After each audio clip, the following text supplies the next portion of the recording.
সম্পর্কিত। কেন, তোমার বাবা তোমার কিছু বলেনি? না তো। তাহলে এক কাজ করো, শফিকের আন্টিটা এটা করে ফেলো। কি বলছো তুমি এসব? আমি শফিক ভাইকে কেন বিয়ে করব? শোনো, 18 তারিখ আমার এঙ্গেজমেন্ট।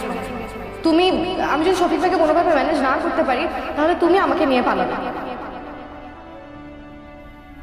পালাবে না? কথা বলছো না কেন? না, পালাবে না। রায়হান পালায় না। বাবা, তুমি রায়হানকে কি এমন বলেছো যে ও রাত্রে বাসা থেকে চলে গেছে? আলতাফ চৌধুরী কখনো কাউকে জবাব দিতে পারেনি, এখনো করবে না। সেটা ঠিক আছে বাবা, কিন্তু রায়হান তো আমার পছন্দের লোক, তাই না? তুমি তো আমার পছন্দের মানুষকে বাসায় থেকে অপমান করতে পারো না। দেখো, রায়হান তোমার পছন্দের, শফিক আমার পছন্দের। আমি শফিকের সাথে তোমার বিয়ে ঠিক করেছি, এটাই ফাইনাল।